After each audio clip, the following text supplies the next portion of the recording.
ایک دن حضرت علی بن ابی طالب کرام اللہ وجہ مدینہ کی گلیوں میں چلے جا رہے تھے کہ آپ رضی اللہ عنہ نے دیکھا کہ کچھ لوگ غیظ و غضب کی حالت میں ایک عورت کو گھسیٹتے جا رہی ہیں۔ وہ عورت خوف کے مارے کانپ رہی ہے۔ حضرت علی نے پکار کر کہا کہ تم اس عورت کو کیوں گھسیٹ رہے ہو؟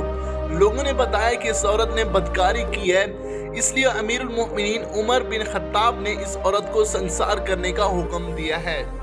حضرت علی نے اس عورت کو ان کے ہاتھوں سے چھینا اور ان لوگوں کی خوب سرزش فرمائی۔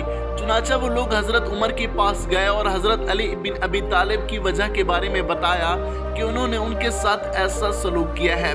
حضرت عمر بن خطاب فرمانے لگے کہ حضرت علی نے ضرور کسی بات کے معلوم ہونے پر ایسا کیا ہوگا، جاؤ ان کو میرے پاس بھیجو۔ حضرت علی غصے کی حالت میں تھے۔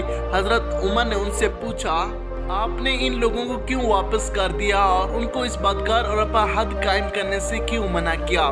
حضرت علی نے کہا کہ اے امیر المؤمنین، کیا آپ نے رسول کریم صلی اللہ علیہ وآلہ وسلم کا یہ ارشاد نہیں سنا کہ آپ نے فرمایا 3 طرح کے لوگوں سے قلم اٹھا لیا گیا ہے، یعنی وہ بے قصور ہوں، ایک سونے والا آدمی یہاں تک کہ وہ بیدار ہو جائے، دوسرا نابالغ جب تک کہ وہ بالغ نہ ہو جائے، اور تیسرا گناہ میں مبتلا آدمی جب تک باہوش نہ ہو۔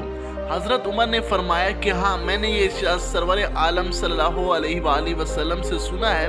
حضرت علی نے تبسم فرمایا اور کہا کہ اے امیر المؤمنین، اس عورت کو بھی دیوانہ پن کا دورہ پڑتا ہے، ہو سکتا ہے کہ وہ آدمی ان کے پاس اس حالت میں آیا ہو کہ اسے دیوانہ پن کا دورہ پڑا ہو۔